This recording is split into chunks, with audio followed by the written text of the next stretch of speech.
Naresh Meena versus Ashok Chandna versus Pramod Jain भैया versus बारा की राजनीति, यही हो रहा है बारा में आजकल। कभी नरेश मीणा पर हमला होता है, फिर नरेश मीणा के समर्थक तुलाराम पर हमला कर देते हैं और इस हमले की राजनीति में एक दूसरे का बीच बचाव करने उतर जाते हैं समर्थक नेता।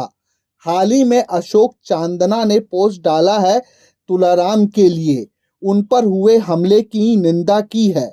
सोशल मीडिया पर उनके लिए क्या क्या मैसेज आए हैं, आप ये भी समझ लीजिए।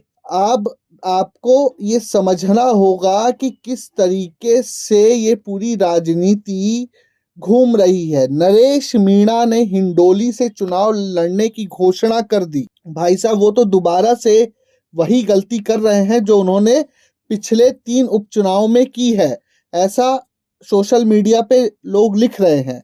लेकिन अब जब जन समर्थन के लिए वो चारों तरफ जनसंपर्क कर रहे हैं, उसी बीच नरेश मीणा पर हमला होता है।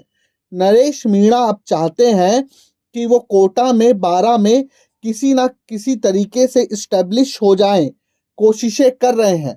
कभी कहते हैं कि मैं अकेला लड़ूंगा, कभी कहते हैं मुझे समर्थकों की ज़रूरत नहीं है, लेकिन वही समर्थक इस मारपीट का बदला लेते हैं। उन्होंने साफ तौर पर तोलाराम पर आरोप लगाया था, उसी ने यह करवाया है। फिर तोलाराम के घर पर हमला होता है, परिवार पर हमला होता है, गाड़ी फूंक दी जाती है, नरेश मीणा पर एफआईआर दर्ज हो जाती है। एक बार फिर से चलिए अब चलते हैं उस चीज की तरफ। बारा कांग्रेस के वरिष्ठ नेता श्री तुलाराम जी मीणा पर हुए हमले और आगजनी की मैं कठोर शब्दों में निंदा करता हूं, यह उनका कहना है।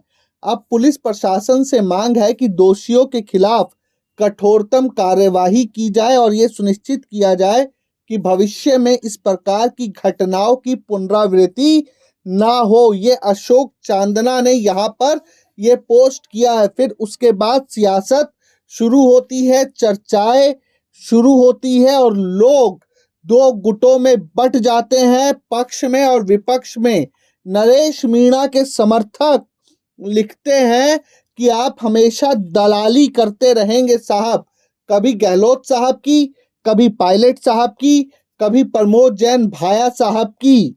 इसके अलावा अगर अपने क्षेत्र की हालत उठाकर देख लेते तो अच्छा होता। तो ये तमाम तरह की राजनीति अब चल रही है और वार पलटवार का दौर जारी है, क्योंकि ये सफर वहीं से शुरू होता है कि पहले तोलाराम मीणा की तरफ से हमला होता है नरेश मीणा पर, और फिर नरेश मीणा के समर्थक, उनके परिवार उनकी गाड़ी पर हमला कर देते हैं और फिर यही कहानी शुरू होती है, एफआईआर हो जाती है और साफ संदेश दिया जाता है कि बारा में जो दुश्मनी है वो बढ़ती जा रही है। अब देखना है कि आगे बारा की राजनीति क्या मोड़ लेती है। Bureau report, प्रजाहित।